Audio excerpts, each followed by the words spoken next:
The Shades of Magic series, a darker shade of magic, specifically the first book, the one I'll be reviewing here. That was a weird way to phrase that, but I'm going to just stick with this take because I'm already in. Let's go. Let's go ahead and do the drops for you guys. I know you're here for them. Series drop.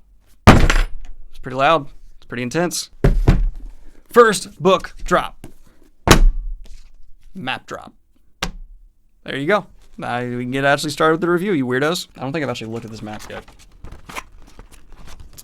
That's pretty cool. So this series, since I started my channel here, has exploded in popularity. You will see this series in pretty much every bookstore that has a fantasy section you go in. The Shades of Magic series is widely loved, and I finally decided to give it a go. About a month ago, I think, I bought the box set, and a couple weeks ago I picked up the first book, and I burned through the first third of it. I was very interested, and unfortunately around there I hit a wall with the series. But before we get into that, let's just talk about what I really did love about A Darker Shade of Magic. In terms of concept, holy crap, it's really cool. I love this idea of having these 4 Londons with varying levels of magic, basically like none to, oh my god, the magic's out of control and destroyed everything.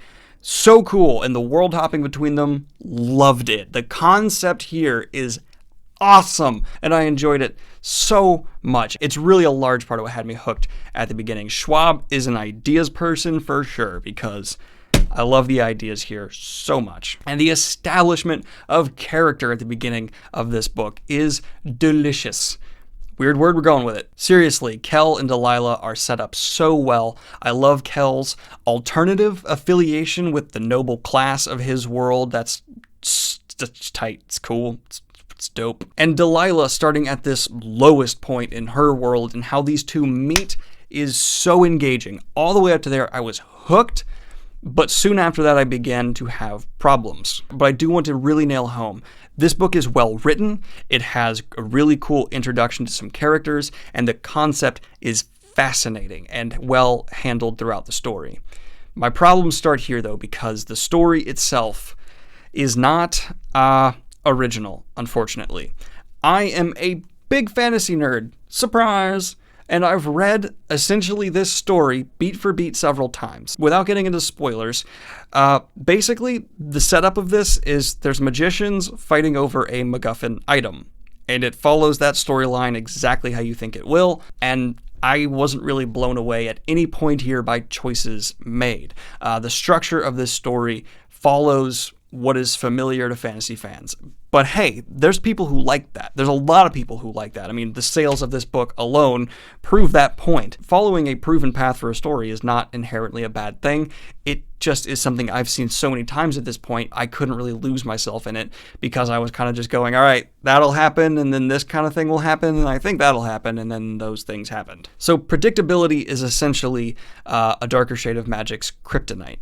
It really prevented me from losing myself in the world as much as I wanted, but there's a couple other problems that are a bit more subjective that I had as well. I'm a big believer the first book in a series should be a big, thick boy. It should be hundreds and hundreds and hundreds and hundreds of pages, and spend a lot of time establishing the world the reader is going to be in. I like paragraphs on paragraphs on paragraphs of the author just indulging themselves and building their world and doing all these small things.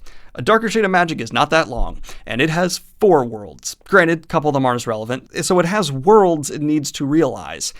And it just didn't get as deep as I wanted. We get cool things, we get quirks, but I never felt completely lost in the differences between the Londons. And I really, really wanted to, because this concept is just awesome.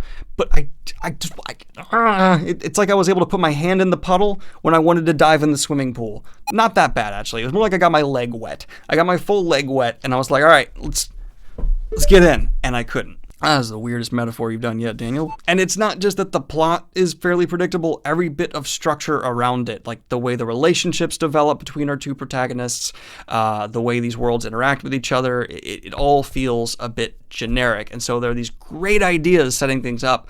I don't feel like there were a lot of risks taken. I feel like it was just this setup, and then it went the way it was going to go without being nudged from the author in any kind of creative, different ways. And I really wanted that so bad. But I want to reaffirm here at the end-ish of the video, very well written, awesome ideas. I get why this is selling as much as it does, because it is so wonderfully well written. Schwab is obviously a great author. Her handling of action, dialogue, chemistry between the two protagonists was all there. All very well done. I just want more risks. I guess I'm like the anti-audience for what this book is aimed at, because I think it serves as a really good, like, if you're not super deep into fantasy book. But I've seen what's done here again and again and again, so of course things are going to stand out for me. But this is mostly subjective criticism, so if this stuff sounds interesting to you and you don't mind seeing a story that the fantasy genre has seen several times, go right ahead, and I think you'll probably really like this book. But I can't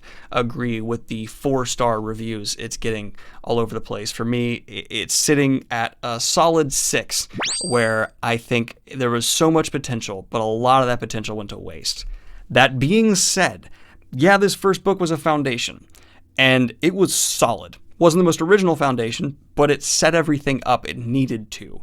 And the next books have a ton of time, in my expectation now, to really explore this world in a deeper way for me, or worlds, I should say. So looking at this first book in terms of the series scale now, to me it feels like this first book is a really nice brick of concrete. I mean this in a complimentary way. That's been painted by a great artist. It is doing its job, and it's doing it well. It's not going to wow anybody because it's still concrete, but what can be built on top of that? Sky's the limit, because the concept is still there and still so interesting, and I have nothing but high expectations, because a lot of authors, I feel like, when they're first getting started with their series, want to play it a bit safe. And now that this first book was successful, it was played a bit safe. I, as the reader, am hoping to see the author really take some risks, go in some different directions, and realize the potential of what she's built. Because again, I cannot stress this enough, I want to go and jump between Londons and check everything out. It's neat. It's really awesome. Anyway, guys, let me know what you think of A Darker Shade of the Magic in the comments down below. Like and subscribe if you have not already. Hit the Patreon if you want to support what I do here. And have a good one, y'all.